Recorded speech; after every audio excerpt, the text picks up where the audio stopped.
This for a special reason. And if you didn't know this, I want to assure you, if I was to grab any of these instruments, I can guarantee you, if my life depended on it, they would not sound like that. There is no way. I cannot make those sounds come out of that. And so, I remember when I was younger, I wanted to be a skater. You know, that was it was like the in thing. You could skate. So I begged my parents to buy me a skateboard. They bought me a skateboard. You know, and within the first few hours, not even a day, within the first few hours, I realized, no, this isn't for me. Now, the issue wasn't the skateboard, which I blamed at the time because it was a cheap one, and all my friends had the expensive ones. The issue wasn't the skateboard. The issue was me.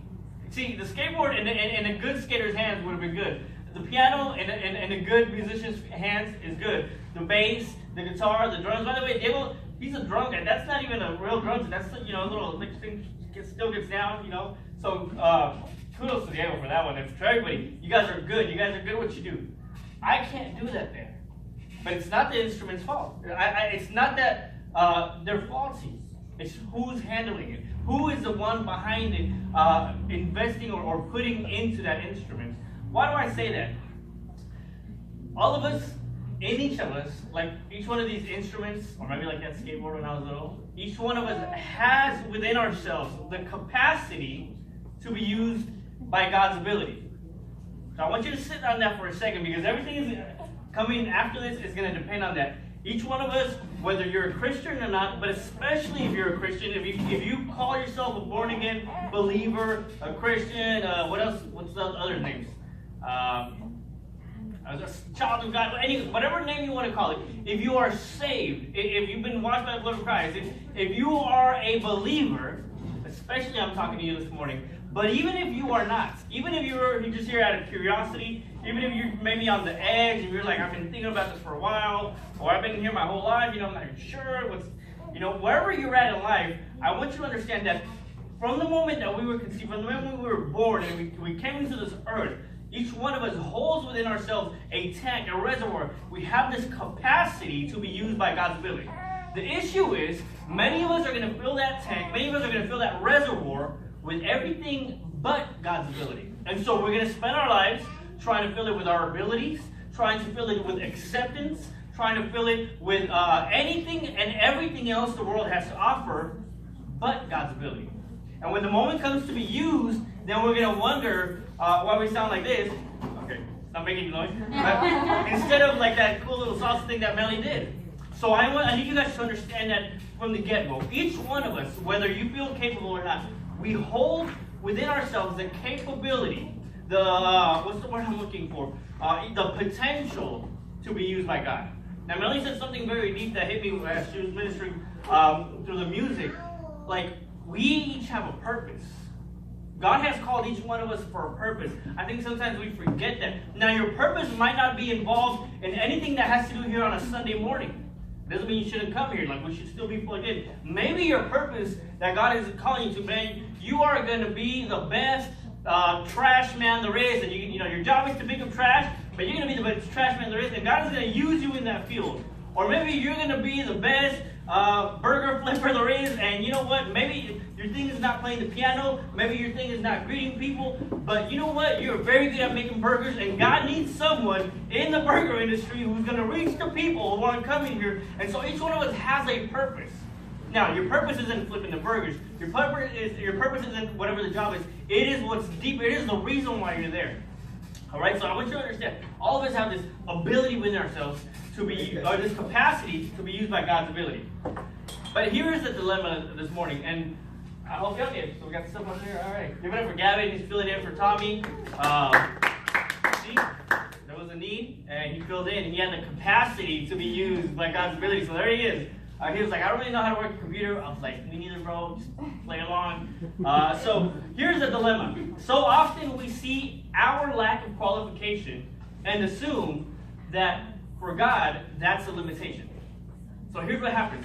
We look at ourselves, and when we talk about being used for the kingdom of God, to telling other people about Christ, or to getting rid of sin that's in our lives, to making any sort of improvements in the spiritual realm, whether for our benefit, for the benefit of the church, or for the benefit of those lost out there, we look at our qualifications. We look at the requirements that we have. Man, well, I don't know much. I know like 3 Bible verses. One of them is Jesus wept, and I don't even know where it's at. And I know John 3:16, and in the beginning God created. I don't really know much Bible. Or you know what? I'm not all there where I should be. And so we start to analyze ourselves, but not in a good way. We start to look at what qualifications do we have to offer, so that we can disqualify ourselves. And so those are also known as excuses. See, often we see our lack of qualification and assume that for God that's a limitation. Well, I don't think God could use me because blank, blank, blank, blank. And you know what? The Bible is full of stories of men who God called to be used, and all they had was excuses. When God called Moses, hey Moses, you're going to free my people. This is the biggest task that anyone has done in history up to this point in history. And Moses, instead of saying, God, you're talking to me out of a burning bush, I'm going to believe everything you're saying. Moses was like, are you sure? Me? Are you sure? Me? Are we really going to, you know what, I'm not that good at talking. Are they even going to believe me? He starts putting excuse after excuse after excuse. And we see this throughout the whole Bible. You know, Gideon, which is one of the judges we'll see in a few weeks, God is like, hey, I'm going to deliver the enemy into your hands. I'm going to fight for you. Don't even trip, homie. Just show up. And Gideon's like, are you sure? You know, can you give me a sign? And then I'm going to do this. Can you give me a sign? God gives him a sign. You know what? Just so I can be sure, can you give me a sign again? And so God over and over calls people. And what are people's reactions? They look at their qualifications and their lack of, and they assume that for God, that's a limitation. But in reality, the things that we think disqualify us are the very things that God uses to qualify us. You know, not so long ago, I got this weird text message, phone call, and I was asked to meet with this guy that I didn't know. And so I went out and I met with him, and we had coffee, and he's like, hey, so tell me about your church. And I'm like, all right, you know, and I'm telling him about the church. I still don't know why I'm there. We're just talking about the church, how it started and all this. About an hour into the conversation, I still don't know why I'm there. I'm like, maybe this guy wants to come to church, maybe he wants to join. I don't know, you know, I'm just thinking, okay, I'll tell you, ask you questions, and I'll let you know. And then an hour into the conversation, it sounds like, well, you know, it sounds like, you know, you guys, you know, you're good at the tattoo shop, right? And I said, yeah, for now, you know, that's where God has us, and that's where we're working. He's like, yeah, he's like, it was what I understood from the people that wanted me to talk to you was that you guys had nowhere else to go. And so pretty much poor you guys, you have to meet at the tattoo shop. And so we wanted to take you into our church, kind of. That's what kind of what he was saying without saying it. So we were just kind of, you know, I wanted to like let you guys know you have a place over here. I said, no, we're God wants us to be. And he said, that's what it sounds like. It sounds like you're exactly where God has you. And so sometimes the very things that we think that disqualify us, that's the very things that God is using to qualify us. You know, maybe you don't know a lot about the Bible. Well, maybe someone who doesn't know a lot about the Bible will not listen to someone who knows a lot about the Bible. So God's going to use someone like you who's going to say, you know what, I don't have all the answers. I don't know it all, but let me tell you what I do know. But would you just come with me? There's something about being in God's house. There's something about walking the spiritual life, right? And so do not limit yourself by what you can't do or you think you can't do, what you don't have, what you don't possess. The things that we think that disqualify us are the very things that God uses to qualify us to do His will. And you know what? I'm full of, I'm kind of like a low self-esteem kind of guy, right? You're either like, you're feeling yourself, or you're like, I'm not feeling myself at all, right? Most days I wake up on this side of the bed where I'm like, man, I'm short, I'm ugly, I'm annoying, I annoy myself. Like, you ever reach that point where you're like, I am being so, like, this is in your mind, like, you're being it's your regular day, like, hey, what's up, guy, right? In your mind, you're like, I'm being so annoying right now, but I can't stop. Like, I'm already doing this. Like, your mind's just like, oh, shaking your head, all the little people in your head are running around. Okay, I have a lot of those moments. Maybe this is one of those. But I'm full of all these, like, self-doubts and self-limitations. And what I believe that we're going to look at this short little verse that we see this morning through the story of Shamgar is, look, don't focus on that. And maybe that is the very tool that God is going to use. Do you have a broken past? And is that why you think you can't serve and you can't do and you can't grow and you can't reach? Maybe that's the very same broken past that God is going to use to relate you to other like people. You have a broken family? Do you have a broken present life? Do you not have it all together? Are you struggling with addiction? Are you struggling in sin? Have you attempted committing suicide? Or what is the limitations and all the stuff that we build as a wall around us? God is saying that, no. I'm going to use this even for good. And so don't limit God by the things that you think limit yourself. Today we're going to look at the brief account of Shamgar. How many of you guys have heard about Shamgar before? All right, cool. There's not much to tell, but there's weighty material to look at. And so we're going to do that this morning. He only gets one verse. Actually, he gets mentioned twice.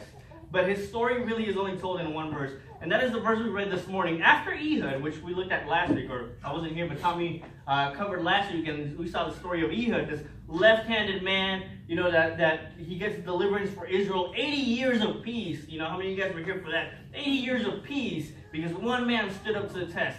This is a very similar story to that without all the gory details. And if you don't know what I'm talking about, just go ahead and read the story of Ehud, just a few verses behind us.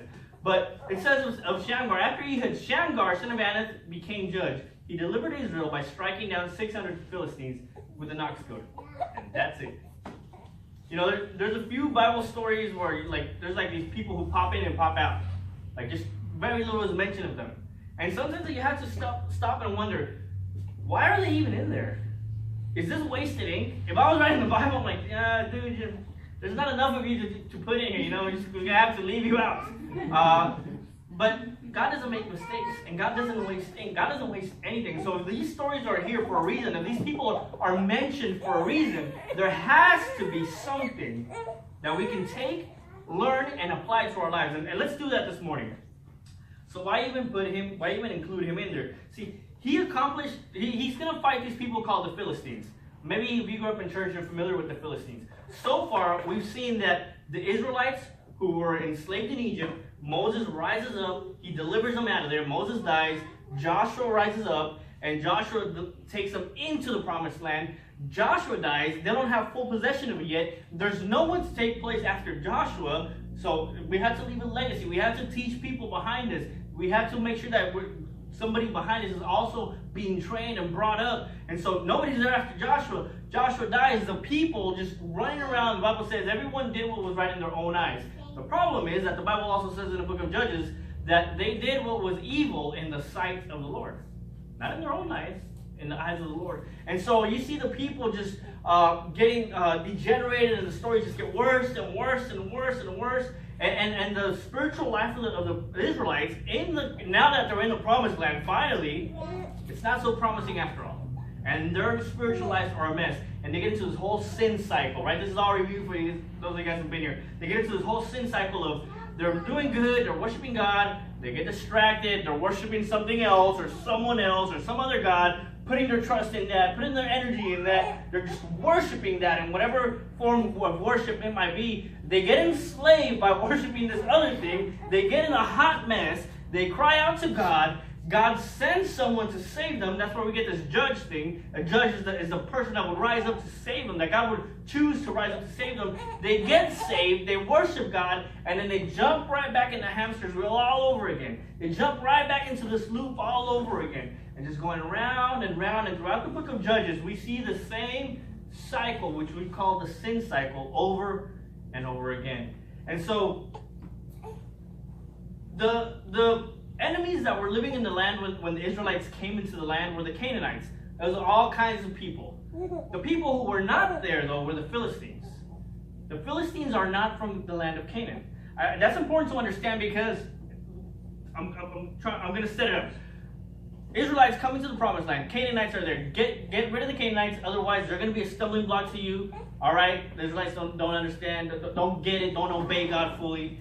But you have these other enemies from the land across the sea called the Philistines. The Philistines means the sea people. They cross the sea, they come into the coastal plains, and they're going to be a pain in the butt for Israel, not just in the book of Judges, but into the book of Samuel and the Kings and the Chronicles, all the way up to David. You guys remember Goliath? He was a Philistine, And so they're going to be a pain in the butt for Israel for a long time to come. But they're not even a domestic enemy. They're an enemy who came from abroad. What am I trying to say by all this? Look, you're here this morning, so you're at least somewhat interested in your spiritual life. Maybe you don't have it all together. Maybe you do. Whatever the case, the fact that you're here this morning means that you are somewhat interested, that you are somewhat knowledgeable that God is real, and that one day we're going to see Him, and that this at least has some value enough for you to give up your Sunday morning to be here. Now, when that happens, you will be attacked by everything that is already in your land, by everything that is already before you, by all of your addictions that you already have, or all of your bad customs, or everything that is already before you is going to be a stumbling block. But not just the things that are presently in your life. There will be enemies that come from abroad. As you progress in the land, as you progress in spiritual growth, there will be new obstacles, new enemies, new attacks from Satan, new attacks from your own mind that are going to come in and are going to try to take possession of the land. Here's the thing, the Philistines, they were coming to take Canaan too. And so one of two things is going to happen. Either Israel is going to take the land of Canaan, or the Philistines are going to take the land of Canaan. But that's up to you. Who are you going to let have the victory? You or the enemy? Because the promised land, everybody wants it. Your soul, everybody wants it. Not just God is after your soul, and you have to understand that. Not just God is after your life and your hearts, but everything else is pursuing and competing for your hearts. Everything else is after your soul. Everything else is after your attention. Everything else is after your affection. Not just God. And so the Israelites weren't the only ones interested in this promised land. And so we see that the Philistines show up, the coastlands. And that's who Shamgar is fighting here this morning. Now, the Philistines were one of the mightiest foes that Israel faced. You know, they were ruthless. And as you read through the Old Testament, you see this. They had this custom that and many of the nations had this, but the Philistines were known for this. When they overpowered a people, they would take all their weapons. You can't fight back. There's no way you can fight back. You have nothing to fight back with. And so they would oppress the land so much. Look over at in the book of Judges, chapter 5, verse 6. This is the only other place where Shamgar is actually mentioned, besides this verse that we read this morning. And in chapter 5, verse 6, which we will look at next week, it's the story of Barak and Deborah. Not Barack Obama. Barak and Deborah. It says like this: in the days of Shamgar. So when Shamgar was around, it says in the days of Shamgar, son of Anna, in the days of Jael, which is another one of the judges. I'm sorry, not the judges, but it's another one of the. You're going to see this next week in the story next week. She does something crazy. I can't put it in any other way. It says, the main ways were deserted because travelers kept to the side roads. Villages were deserted. They were deserted in Israel. Pretty much the main roads, nobody traveled in them. The villages, nobody came outside to play. This is the society that they're living in when Shamgar is around. Everyone is so pressed that you can't take the main roads because they're going to rob you. They're going to beat you up. They're going to harass you. They're going to hurt you. So people will take the back roads. You know, you can't be outside of your house. I used to live in a pretty bad neighborhood, and we would be outside at 3 o'clock in the afternoon, no light, a drive-by, and I'm not talking about like one speck, pop, see ya, like, not like that. I'm talking about unloaded, a clip. They went Tupac versus Biggie, like, at 3 in the afternoon. Kids playing. It was the craziest. We were just standing there, like, couldn't believe it. We didn't even duck or run. You know, it's not because we were brave. We just couldn't believe it. Like, is that really? Oh, that is a gun. That is a gun, right? And they just drove off. They didn't speed off. Just like nothing. Well, that's kind of the situation in Shamgar's day. People are crazy. People are just, the enemy is strong against Israel. And Israel is at a very low point, oppressed. Maybe you've been at a point like that in your life spiritually, when you know what, you've just been oppressed. You've been losing the battles. You've just been losing ground in the spiritual realm. The enemy has pushed back so far on you that you're like, how am I ever going to get back? How did I even end up where I'm at? And I'm pretty sure the thought had to cross Israel's mind. How did we end up here? Not too long ago, we just came into this land to take possession of it ourselves. And look at us now. Being possessed ourselves. Being pushed down ourselves. You know, so what happened? What went wrong? And so a man rises up. Shamgar. Yes, amen. I don't want to say it, but it sounds like Shamgar, so I'm going to go with it. Shamgar. See, many times, well, let me just say this. The roads were deserted. There was a time of fear, a time of vulnerability. They don't have any weapons. Whoa. So they're vulnerable. Let's see here. I do this like every 2 Sundays. You think I would learn, right? But no, just like the Israelites, I don't learn. So it was a time where they were vulnerable. They had no weapons. They were stripped of their weapons. And I'll show you why we know that in a bit. It was a time where they were in fear. Nobody would travel the roads, as we see in chapter 5, verse 6. They would go around. Nobody would be kicking it outside. So many of us, in the middle of chaos, in the middle of disaster, we're going to wait for the right moment to step up. For the right moment to take action. For the right moment maybe to tell somebody about Christ. Maybe to stop doing what I'm doing. Maybe to take that leap of faith. And let me tell you this. If you're looking for a sign this morning, this is it. The right moment for Shamgar wasn't when the Philistines were away. The right moment for Shamgar wasn't when there was peace in the land. It was when there was chaos. It was when there was oppression. That was the right moment for someone to step up and deliver Israel. For someone to step up to God's call. So stop waiting for the right moment. This moment in life, this season of life, wherever you're at, and we're all in very different seasons in life. We're all in different levels of life. But wherever you're at right now, I can assure you and trust me that God is calling you. Some of us are waiting, maybe once I catch up to brother so-and-so, then God's going to use me. Maybe once I get past brother so-and-so, God's going to use me. What are you waiting for? This moment that you live in now, this circumstance that you're living in now, these problems that you have now, these successes that you have now, this war or this peace that you're living in now is the moment for you to step up. It's the moment that God is calling you. And so some of us just wait and wait and wait, and maybe our tombstones are going to read something like this. This person spent the first half of his life waiting for God's call, and the second half of his life regretting that he had missed the call. God is calling. God is calling this morning, and so if you need a sign, this is it. Go tell somebody about Jesus. Go take that leap of faith. Go break those strongholds. Whatever that advance is, whatever that call is on your life, this is it. I don't know what we wait for so often. We just let time go by. Let seasons go by. Let opportunities go by. And we need to learn to step up no matter what the season is. See, God many times uses a weak thing to accomplish a mighty victory.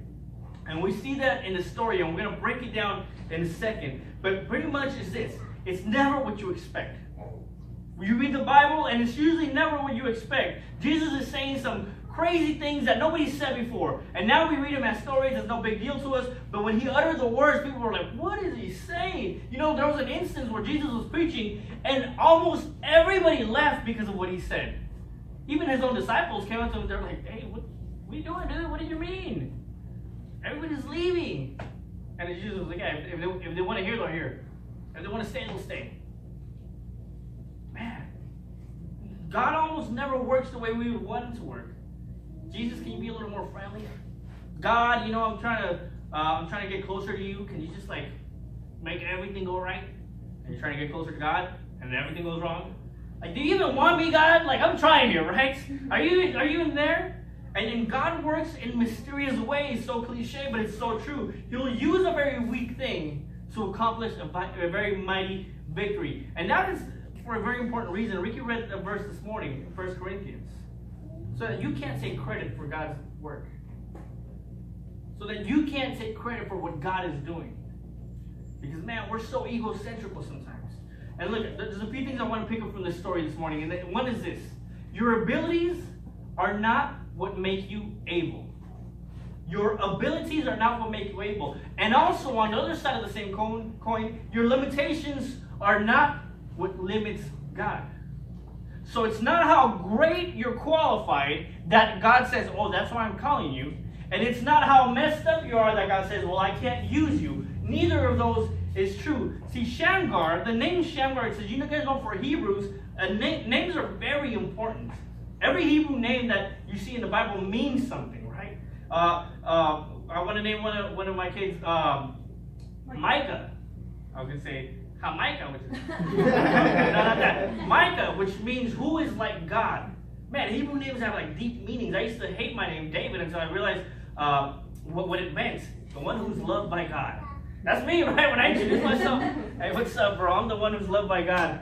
What's your name? Huh? Right? Like, you can't get better than that, right? Israel is my middle name. Israel is the nation of Israel, what they're named after, which means the one who struggles with God. Right? That's my life, right? It's like schizophrenia, spiritual schizophrenia. Loved by God, I struggle with God, right? Just wrestle with God, the one who wrestles with God. Names are very important to Hebrews. What do you think the name Shamgar means in Hebrew? People have speculated this and that. Here's the truth. Shamgar is not a Hebrew name. Shamgar is not a Hebrew name. Not only that, it's not a Hebrew name. It makes you kind of go, what? Okay, so is he Jewish? Is he not? But what comes after his name is going to kind of almost verify to us that he's not originally from Israel. It says, Shamgar, son of Anath. Now, people have speculated left and right what Anath is. They're in the land of Canaan. And it just so happens that in the land of Canaan, there is a goddess of war named Anath. So pretty much his name is Shamgar, the son of the goddess of war. That's what he's known as. Now, I can obviously tell by the story that that's not his life anymore, but that's his reputation. That's what people know him as. You know, one of my favorite Bible stories is the book of Hosea and Gomer. And everybody knows, oh yeah, Hosea and Gomer. You know the story of this man who married this woman. She left him. She became enslaved, prostituted herself. He goes back and buys his wife back. And he says, you're going to live with me. I'm going to live with you. And God says, the way that Hosea loved Gomer, that's the way I love my people. And I'm going to go after them. Beautiful story. What is Gomer known as? A prostitute. But when you read the story, at the end of the story, Gomer doesn't end as a prostitute. Gomer comes back home. Gomer gets her life fixed up. Gomer gets cleaned up, and Hosea takes her in, and she comes back to her kids, and to her prestige, and her name, and her family. But we remember her as a prostitute. You see, Shamgar, maybe he wasn't the son of Anath anymore. Maybe he wasn't the worshiper of this goddess of war anymore. Maybe they called him son of Anath because he was just a violent man, and so they would relate him to this violent goddess. But that's not who he was anymore. He's a farmer on the field, and we see he has an ox goad, which we'll see in a minute. It's a farmer's tool. Look at my cheek. It's a farmer's tool, right? And so Shamgar is not even a Hebrew name. He's a foreigner. He's not part of the Israel. And yet God raises up Shamgar, son of Anath, the Canaanite goddess of war. He's not even a real Israelite, and yet he's the one who delivers. He's the one who saves Israel. See, God is not looking for those who are worthy. God is looking for those who are available. Already once God scouted the land, and he looked for someone who was worthy. And the only one worthy enough was his son, Jesus Christ, who came down from the throne room of heaven and took our place on the cross. The only one worthy enough for that sacrifice. But no one on this earth, the Bible says, no, not one. We are all, without Christ, worthless, sinners, rebels. And so God isn't looking for what you have valued yourself as. He's not looking for how good you think you are or how bad you think you are. He's just looking for willing people and open hearts. God is not looking for those worthy, but those available. In the scripture that Ricky read, it says like this in 1 Corinthians chapter 1, verse 26. Brothers, consider your calling. Not many of you are wise from a human perspective. Not many powerful. Not many of noble birth. Instead, God has chosen what is foolish in the world to shame the wise. God has chosen what is weak in the world to shame the strong. God has chosen what is insignificant and despised in the world, what is viewed as nothing, to bring to nothing what is viewed as something. And it says in verse 29, so that no one can boast in his presence. But it is from him that you are in Christ Jesus, who became God-given wisdom for us, our righteousness, sanctification, and redemption, in order that, as it is written, the one who boasts must boast in the Lord. What does that mean? That means that God grabs the things that no one else will use. God takes the things that nobody else wants. God takes the broken and the sick and the messed up and the crazy, and then God says, watch what I'm going to do with this.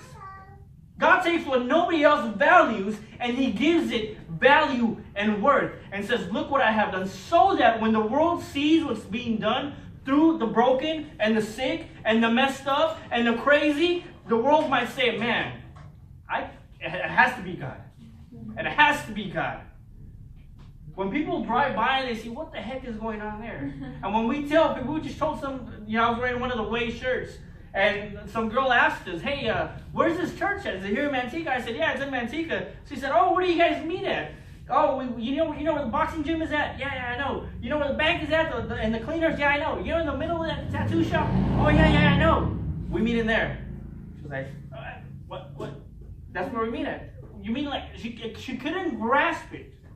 And yet when I talk to other people, like, oh yeah, we've heard about you guys. We heard about what you guys are doing.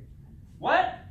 Well, it's not us because none of us are qualified. I didn't go to seminary. I don't got a 4-year degree in theology and whatever it might be. None of us are qualified. For those of you guys who don't sit around in the meetings for the launch team here of the Way, pretty much how the meetings always start is this. Hey guys, I wouldn't have chosen us either. Jesus, he got his 12 disciples. It's not who I would have chosen. Jesus, he got his people to start the Way Church. It's not who I would have chosen. I wouldn't have chosen myself. None of us are qualified. And yet God says, look what I'm going to do with this bunch of people who don't think like they're worth it. Look what I'm going to accomplish to them who don't think like they're good enough. Look how much I'm going to do through those who think they can't do much or nothing at all. So that when the world sees, they can say, man, God is awesome. That's all God right there. And so that you can wake up in the morning and not say, man, I'm so good. But you can say, man, what is God doing to us? One of my most reflective moments every Sunday morning is when we're setting up chairs. And that's usually when it always hits me. We're setting up the chairs, getting everything ready, turning it from a tattoo shop to a church. And when we're setting up chairs, it just hits me like, we're doing this. This is crazy. There's so many churches I can just drive to right now and enjoy it. And we're doing this.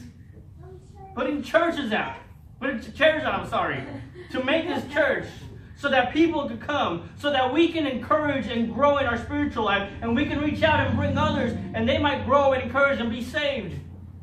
It's crazy. It doesn't make any sense. Not too long ago, Raymond and I went to a meeting with a bunch of church people who wanted to plant churches. And you guys can ask Raymond. And then everybody went around the table. All right, well, I went to seminary and I have this many years. Well, I'm on staff of my church and this and that. Everyone had great qualifications. I think it's Raymond and me, and what have you guys done? Well, we don't have any of that, but we started a church, started a tattoo shop, and we don't know what we're doing. We want to hear your story. Well, we don't really know what we're doing. We're just kind of doing it. Right, man? God chooses the lowly things. Every Sunday morning I wake up and I'm like, God, you chose the wrong person for the job. I do not feel qualified. I don't feel like I know enough. I don't feel like I love you enough. I don't feel like you got the wrong person, God. And God is calling. And you can be full of excuses. And you can be stuck in your own pride or in your own inability. But are you going to answer that call? And Shamgar wasn't even an Israelite. He wasn't even who I would have chosen for the task. See, the only thing that will restrain God from working through you is your unwillingness. That's the only thing that's going to stop God from working in your life. Fine, you don't want me to work in your life? When you're ready, pick up the phone, because I'm calling you. But I'm not going to bust down the door and just... When you're ready, I'll be waiting. Hopefully you don't mess up your life like the Israelites did. Hopefully you don't make all these mistakes and get caught in the sin cycle. But when you're ready, I'll be here. And it says in 2 Chronicles chapter 16, verse 9, that the eyes of the Lord go to and fro the earth. They go back and forth the earth, looking for those whose hearts are completely His. See, the eyes of the Lord don't go about the earth looking for the qualified, looking for those who know much, looking for those who are very good at people skills, looking for those who... I told you guys last time, I don't even know where my paper is at. I have to have a paper here that reminds me not to say, I know I'm not good at this. I know I'm not qualified. I know I'm not... But you know what? I know who is. And all I know is, people ask me, like, hey, man, is it hard being a pastor of a church? You guys are starting off. It is impossible, dude. I don't even know. It's impossible. How do you do it? I ask myself one question. When I feel like giving up, when I'm frustrated because people don't get it, when I'm frustrated because I don't get it, when I feel like a failure, when I feel like the message didn't touch anyone, when I feel like all week I haven't been good enough and I'm going to have to stand before a pulpit and talk to people about God, when I haven't even talked to God, when I feel like giving up, there is one question I ask myself. Did God call me to do this? And when the answer stops being yes, I'm going to quit. But as long as the answer is yeah, God called me to do this, it doesn't matter what is in the way, even if it's my own fault. I'm going to do it. I'm going to answer the call. And so what you have to ask yourself is, hey, is God calling you? Every weakness you have is an opportunity for God to show His strength in your life. Every mess up, every weakness, every area of improvement, that's an opportunity for God to say, let me show you how strong I am. But if you think you have it all together like the Pharisees did, which were these religious leaders in the New Testament, we don't need God. And God's saying, fine, I came for the sick. If you don't think you're sick, I can't help you. But those who recognize that they're messed up, those who recognize they don't have it all together, let me show you what I can do when you let me into your life, He says. So it doesn't matter what your education might or might not be, where you work or might not work, or maybe you're unemployed. It doesn't matter what your past or your history is, or your reputation of what your past used to be. It doesn't matter what your family background is. None of that matters. What matters is that in your weakness, there is an opportunity for God to show His strength through you if you are willing to answer the call. And God can use all of that for His glory. Which leads me to this next thing. All right? If it's not about my abilities, and if it's not going to be stopped by my inabilities, what do I do? Use what you have where you are. Shamgar, the foreigner who wasn't even an Israelite, who used to be probably a worship of Anna, the false goddess of war, now he's here. Now he's in action. And the Bible says he delivered Israel by striking down 600 Philistines with what? With an ox goad. Now, if you don't know what an ox goad is pretty much just like a long stick, about 6 to 10 feet long. It's a wooden stick. On one end, you have a pointy end. On the other end, you have like a little rake type of thing. And pretty much what it's used for is when there's an oxen or a big cattle, maybe nowadays we don't really use the oxen anymore. When there's like a big animal that's, now we have tractors to do this. Use your imaginations, guys. Once upon a time, there was no machinery. When you have a big oxen, a big animal, and they're making the trenches so you can plant seeds and you can grow crops. You guys know where I'm at? You guys follow me? Okay, this animal, sometimes they don't want to work. Sometimes they get lazy or they want to go off course. You got to keep the line straight and you got to keep going. And so when the animal decides like, I don't think I'm going to do this, the farmer, Shamgar, coming behind, uses his long stick to poke the animal. Bing, bing, keep going, dude, keep going. All right, keep going, right? If it starts going to the left, it's a long stick. It might have a little hook that also comes. Just hit it from the side. Just keep them in line, On the other side of the stick, there's a little rake. In case there's some weeds or something, a rock you got to move, just move it out the way real quick. It's a farmer's tool. It's not a weapon. You don't win victories with farmer's tools. You don't go against an army with a shovel. And yet, Shamgar used what he had when he had it. You see, if it was me and if it was you maybe, we would have waited around. You get the call. Hey, what's up? This is Shamgar. Who's this? It's Jesus. It's God, right? Hey, what's up, God? I need you. You're going to deliver Israel. You know what? I actually don't have any weapons here. They took all our swords. They took all our spears.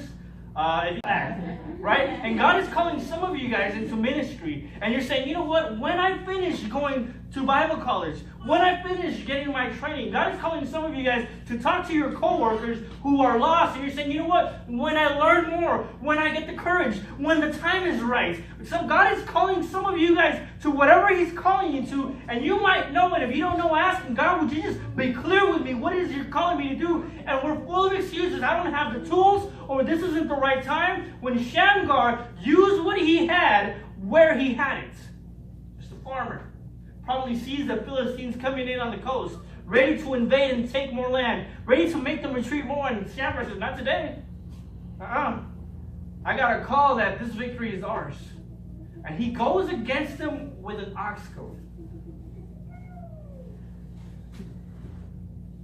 It tells us that Israel was so oppressed that there was no weapons, but that did not matter to Shamgar. He used what he had. Use the resources that you have at your disposal. They are there for a reason. And so you might wake up one morning and complain about your work. You might complain about the job that you have. You know what? That's a resource that God has given you. perhaps to reach people that no one else can unless you're in that field. You might complain about your family. Maybe God chose you for such a time as this so they can listen to you, because your family's so stubborn they might not listen to anybody else unless your blood runs through their veins. Use the resources you have. You know, maybe some of you guys are involved in certain activities. Maybe you guys go to certain places. You got certain friends. Use the resources you have. I don't really have much. I have a gym membership. I go to the gym every day. Use the resources you have. You know what? Today I'm going to tell somebody about Jesus in the gym. They're going to hear what I have to say. Be intentional about it. Use the resources you have. I don't have much. And we said it a few weeks back, you want to talk to people about Jesus, and you get home and you lock yourself away and go on a Netflix binge for 5 days. How are we going to make a change like that? How are we going to make an impact? People are dying and going to hell. People are coming under the wrath of God when they could be coming under the grace of God. And the only thing standing in the way, now that the work is done, that Jesus has done everything, is the messengers aren't getting the message across. So use the resources you have at your disposal, because they're there for a reason. See, God doesn't, Shamgar doesn't wait to get a sword or a spear. It doesn't matter how weak the weapon is. Whether it's an ox goad, or it's just a bucket lemon car, or whether it's a messed up job, or a messed up family. It doesn't matter if it's a pair of sneakers that you can go walk the streets with. No matter how weak the weapon is, if God is the one who directs it and strengthens the hand, anything is possible. In Exodus chapter 4, verse 2, you have the story of Moses being called to deliver the people of Israel. And so Moses starts with the excuses, right? Well, who am I going to tell him sends me? And God says, tell him Yahweh sent you. And then Moses is like, well, what if they don't believe me? And God says, what's in your hand? Moses was a shepherd. Well, I have a staff. So I use it for work, right? God says, throw your staff on the ground. Throws it on the ground, turns into a snake. What the heck? God says, pick it up by the tail. Moses picks it up by the tail, turns back into a staff. Use that. That's how they're going to know I'm God. Fast forward, he finally delivers the Israelites. Now they're standing before the Red Sea. The Egyptians are right behind them. The Egyptian army, they're stuck between the sea and the Egyptian army. What are they going to do? We're going to die. We're doomed. God brought us this far. We're going to die. And they start crying out to God. And God tells Moses, why are you crying, dude? Take the staff that's in your hand and open the sea. Use the resources you have, no matter how powerless they seem, no matter how ridiculous. You are where you're at for a reason. You live where you live for a reason. You know who you know for a reason. Your Instagram, your Snapchats, the relationships you have, it's all there for a reason. Maybe a little less complaining, a little more action would make us a little bit more appreciative of life. To know that it's not just about this world. And yeah, this world is important. And we should appreciate and enjoy this world. But there's so much more. So what is in your hand? What is at your disposal? It's not so much about having the right tools as it is about having the right heart. See, you got more in your hand than you realize. You got more of power than you realize through the strength of God. In Zechariah chapter 4, verse 6, it says, not by strength or by might, but by my spirit, God says. You're not going to win this, even if you had the best education, even if you had the best qualifications. That's not what gets the victory at the end of the day. That's not what gets you to stop sinning. That's not what gets you a breakthrough. That's not what gets you to understand. That's not what gets people to listen to you. That's not what gives you spiritual victory. What accomplishes the victory at the end of the day is the Spirit of God, and how willing you are to lean in on that. How willing you are to have that capacity and let God fill it with His ability. So my main point is this. God doesn't call the qualified. He qualifies the called. I'm sure you've heard that before. See, His call is what qualifies you. We have to understand that. That when He calls, that is what qualifies you. He's not going to send you off to battle with no weapons. Well, actually, He has. We're going to see in a few chapters, Gideon goes off to battle with no weapons. But God says, you don't need weapons because I'm going to win for you. And He does. God qualifies the called. And His call is what qualifies you. You see, if you are willing, God is able. God, by unlikely means and unlikely people like you and like me, works so that the excellency of the power, so that the credit, so that the glory and the worship goes to Him and not to us. So let Him use you in areas where you think you can't. Let Him use you in areas where you think nobody can do anything with this part of my life. Nobody can do anything with this area of my life. Here's my challenge for you this week, and we'll finish with this. Forget your exceptional abilities. Forget your inadequate limitations. This week, be intentional to recognize the opportunities and the tools that God is setting before you. And then, do it. Do something about it. God, what are you showing me? What do you want me to do? What is the call in my life? Maybe God is giving you a very specific call. Something you need to do this week. Someone you need to talk to this week. You need to encourage and uplift this week. But maybe He's giving you a call into ministry. He's giving you a call into a next season in your life. He's giving you a call that's going to resonate and echo much longer than that. I don't know what that is, and I'm not going to sit here and try to guess what it might be in your life. That's going to take a willing heart from your part to go before God and say, God, I don't have much, but what I have, I give to you. And so I lay it all before you. Let's pray. Heavenly Father,